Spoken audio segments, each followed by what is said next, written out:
Sir किसी भी इंसान के चार्ट में वो कौन सा घर हो सकता है जो उसे सबसे ज़्यादा दिक्कत दे? देखो भाई, दिक्कत तो तुम्हें कोई भी घर दे सकता है 1 से लेकर 12 तक। लेकिन फिर वही बात है कि दिक्कत को समझने से पहले ना एक स्टोरी जान लेते हैं। और उस स्टोरी के माध्यम से ही मैं बताऊंगा कि भाई बेसिकली जो कौन सा घर आपको दिक्कत देगा। देखो, एक समय में ना एक फकीर होता है। जैसे फकीर जो साधु संत होते हैं, तो उस फकीर की आदत होती है कि वो डेली किसी एक जगह से ना निकल रहा होता है।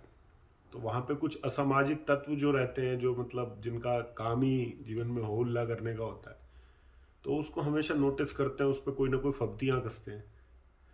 तो एक दिन वो उस फकीर को रोक लेते हैं और देखते हैं कि वो जो फकीर है उसके हाथ में एक शीशा होता है। तो उसका मजाक उड़ाने लगते हैं। उसको फकीर को वो बोलते हैं कि भाई, वैसे तो आप साधु संत बने घूमते हो, लेकिन जो साधु संत होगा उसको अपने रंग रूप से तो कुछ लेना देना है नहीं, तो फिर ये शीशा किस काम का है? तो फकीर रुकता है और हंस के ये बोलता है कि ये शीशा मैंने खुद के रंग रूप को संवारने के लिए नहीं रखा। जब भी मैं तकलीफ में होता हूं, जब भी मुझे कोई पीड़ा होती है, तो मैं इस शीशे में उस व्यक्ति को देखता हूं जो उस पीड़ा का कारण है, और मुझे वो व्यक्ति भी दिखाई देता है जो इस पीड़ा का हल है। इसका अर्थ यह है जीवन में कि अगर आप ये कहो ना कि मुझे पीड़ा कोई और दे रहा है, तो इसका मतलब सिंपली ये है कि आप किसी ना किसी को ब्लेम कर रहे हो। अगर मेरे पे कोई छीटाकशी कर रहा है या मेरे को कोई किसी तरीके से गलत ठहरा रहा है, तो उस गलत ठहराने के लिए भी कहीं ना कहीं डायरेक्टली या इनडायरेक्टली मैं ही रिस्पॉन्सिबल हूं। लेकिन ज्योतिष ना हमें एक गाइड मैप, एक एक गाइडेंस देता है कि क्यों हम तकलीफ में आएंगे। बात यह नहीं है कि यह घर आपको तकलीफ देगा, बात यह है कि हम कुछ अनैतिक इस घर को लेकर ऐसा जरूर करेंगे जिसके कारण हमें तकलीफ होगी। फॉर एग्जाम्पल, जैसे ज्योतिष में अगर हम बात करें तो 8वां घर जो है ना, 8th हाउस जो है, वो पीड़ा का है और उसको मृत्यु का द्वार भी कहा गया है। तो 8वां घर जो है उसको निजी दोष कहते हैं। निजी दोष मतलब पर्सनल फॉल्ट। मतलब एक तो हो गया, एक तो हम उसको दोष कह सकते थे कि भाई वो एक ऐसा दोष है जिसको हम कुछ कर नहीं सकते, लेकिन एक शब्द है निजी दोष, मतलब पर्सनल फॉल्ट। मतलब मैं कोई पर्टिकुलरली ऐसी एक्टिविटी करूंगा जिसके कारण से मेरे को पीड़ा होगी। तो ये काम जो है 8th हाउस करता है। अब 8th हाउस का लॉर्ड, आपकी कुंडली में जो कोई भी 8th हाउस का लॉर्ड है, सबसे पहले आप ये देख लो वो किस प्लेनेट के साथ में लिंक्ड है। तो सबसे पहले आप उस प्लेनेट को देखो। मान लीजिए आपका 8th हाउस जो है वो 4th हाउस के साथ लिंक्ड है, चौथे घर के साथ लिंक्ड है। तो आपको पीड़ा क्यों होगी? आपको पीड़ा चौथे घर की चीजों के कारण होगी।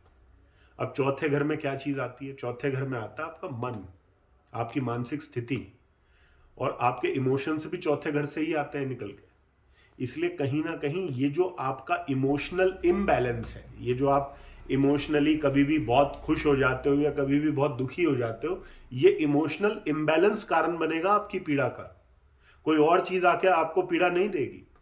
अब मान लीजिए किसी का 8th लॉर्ड है जो 10th लॉर्ड के साथ में बैठा हुआ, तो इसका अर्थ ये है कि आपके कर्म, मतलब आप कोई ना कोई ऐसा कार्य अवश्य कर दोगे, जाने अनजाने कोई ऐसा कार्य कर दोगे जिसके कारण आपको पीड़ा का जो अनुभव है वो करना पड़ेगा। और 10th हाउस, जैसा हम बोलते हैं कि भाई आपका सिर्फ प्रोफेशन नहीं है, आपका आपके जो संपूर्ण कर्म है जो वो 10th। तो जब 10th लॉर्ड के साथ आप 8th लॉर्ड को देखते हुए पाएंगे, तो आपको कहीं ना कहीं उस चीज का एहसास होगा। लेकिन 8वें घर को लेकर ये एक सबसे बड़ी भ्रांति है कि 8वां घर पीड़ा का घर है। एक बात मैं आज आपको बता दूं बहुत अच्छे से, आप सब लोग समझ लो इस चीज को, कि अगर दूसरा घर आपका पैसा है ना, तो 8वां घर दूसरे का पैसा है। यानी कि जो तुम्हारी जेब में जो पैसा है ना, वो 8वां घर है, और मेरी जेब का जो पैसा है वो 2nd हाउस है। इसका अर्थ क्या है कि 8वां घर ही वो घर है जो आपको अकूत धन दे सकता है, एनॉर्मस वेल्थ दे सकता है। और इस दुनिया में मेरे को एक व्यक्ति आप लाके ऐसा दिखा देना जिसका 8th हाउस या 8th लॉर्ड जो है वो बहुत स्ट्रांग ना हो और वो बहुत धनी बन गया हो। इसलिए एक बात ध्यान रखना कि 8वें घर से ज्यादा धनी तुम्हें दुनिया में कोई घर नहीं बना सकता। अब बात घूम फिर के वहीं आएगी कि जब कोई चीज आपके पास एक्सेस में हो जाएगी, तो एक्सेस में होने के कारण उसके साथ में एक और इंपॉर्टेंट चीज क्या आएगी आपके पास में? इनसिक्योरिटी आएगी। इनसिक्योरिटी होगी तो आप कोई ना कोई इनसिक्योरिटी के कारण गलत काम करोगे, गलत काम करोगे तो जाहिर सी बात है आपको पीड़ा का भी अनुभव होगा। तो ओवरऑल घूम फिर के जो काल चक्र है वो इसी बात पे आता है कि कहीं ना कहीं हमें एस्ट्रोलॉजिकल मीडियम से ये समझना पड़ेगा कि मुझे ऐसा कोई अनैतिक कार्य नहीं करना है जिस अनैतिक कार्य को करने से मुझे पीड़ा का अनुभव। तो मैं ऐसा समझता हूं कि 8th हाउस जो है या 8th लॉर्ड जो है ना, वो आपको काफी हद तक अवगत कराता है कि भाई आपको ये पर्टिकुलर चीज के प्रति सजग रहना है, अन्यथा आपको पीड़ा का जो है आभास होगा। अब 8th लॉर्ड किसी का 5th लॉर्ड के साथ में है, 8th लॉर्ड 5th लॉर्ड के साथ में है, पंचम भाव आपकी बुद्धि है और अष्टम भाव पीड़ा का है। तो ऐसा आदमी अपनी बुद्धिहीनता के चलते कोई ना कोई गलत कार्य अवश्य कर देगा जिसके कारण उसको प्रॉब्लम होगी। अब इसको मैनेज करने के लिए या इसको बैलेंस करने के लिए एक कार्य आप ये भी कर सकते हो कि क्योंकि पंचम भाव जो है वो आपकी विद्या का भी है, आपकी लर्निंग का भी है, और अष्टम भाव किन चीजों को रिप्रेजेंट कर रहा है? अष्टम भाव रिप्रेजेंट करता है उन चीजों को जो छुपी हुई हैं, जो रहस्यमयी है। तो ऐसा व्यक्ति रहस्यमयी चीजों के अंदर बहुत अच्छा अनुभव प्राप्त कर सकता है। इसलिए आप यदि एस्ट्रोलॉजिकल फील्ड की तरफ जाते हो तो ये जो आपकी बुद्धिहीनता है ये आपके बौद्धिक बल में कन्वर्ट हो जाएगी। तो एक बात को आप सिंपली समझ लो कि ईश्वर ने किसी भी व्यक्ति को इस धरातल पे इसलिए नहीं भेजा है कि वो दुख और पीड़ा ही भोगे, उसको इसलिए भेजा ताकि वो आकर अपना जो भी पर्पस है उसका जीवन का, जो भी उद्देश्य है उसको पूरा करे, मुक्ति ले और पीछा छोड़े। भाई बहुत लोग बैठे हुए हैं कतार के अंदर जिन्होंने आना अपने काम पूरे करने हैं। आप देखे होंगे कोई एक रेस्टोरेंट रहता है, भरा हुआ रहता है, तो रेस्टोरेंट वाले की भी एक मंशा ये होती है कि भाई ये आदमी जल्दी से खाए और जाए क्योंकि दूसरे लोगों ने भी आना है। तो ईश्वर भी ये नहीं चाहते हैं कि आप इसी धरती पे विचर करते रहो, ईश्वर भी यही चाहते हैं आए हो अपने पर्पस को पूरा करो, उद्देश्य को पूरा करो, जो सोल डिजायर है, जो आत्मा की भूख है उसको अपने को पूरा करो और पूरा करके यहां से निकलो। लेकिन इंसान क्या है? इंसान अपने ही कारणों से वो यही अपनी रोटेशन करता रहता है। और एस्ट्रोलॉजी का सबसे अच्छा काम यही रहता है कि एस्ट्रोलॉजी आपको अवगत करा देती है कि देख भाई ये काम मत करना, ये काम को करने से पिटाई होगी, ये काम कर लेना, इन कामों को करने से सुख मिलेगा, ये काम कर लेना, इन कामों को करने से मानसिक शांति मिलेगी। तो ये सब बहुत इंपॉर्टेंट है और ये हर व्यक्ति के साथ होता है। जैसे चौथे भाव की अगर हम बात करें तो चौथा भाव जैसे है, चौथा भाव मन की शांति का है। अब मान लो चौथा भाव किसी का पीड़ित हो गया, मतलब उसमें सैटर्न आ गया, उसमें केतु आ गया, राहु आ गया, तो कहीं ना कहीं व्यक्ति अपने आप को इमोशनली इनसिक्योर फील करेगा, मानसिक शांति उसको नहीं मिलेगी, मतलब ओवरऑल आपको ये देखने को मिलेगा। लेकिन अब हर व्यक्ति चौथे भाव को लेकर पीड़ित हो जाए ऐसा जरूरी नहीं है। मान लीजिए केतु आपके चौथे भाव में है, तो केतु आपके चौथे भाव में आपकी मानसिक शांति को भंग करने नहीं आया है, वो आपको ये बताने आया है कि यदि आपको मानसिक शांति चाहिए तो आपको एक आध्यात्मिक मानसिकता को डेवलप करना पड़ेगा, तभी जाके आपको वो मनस सुख प्राप्त होगा।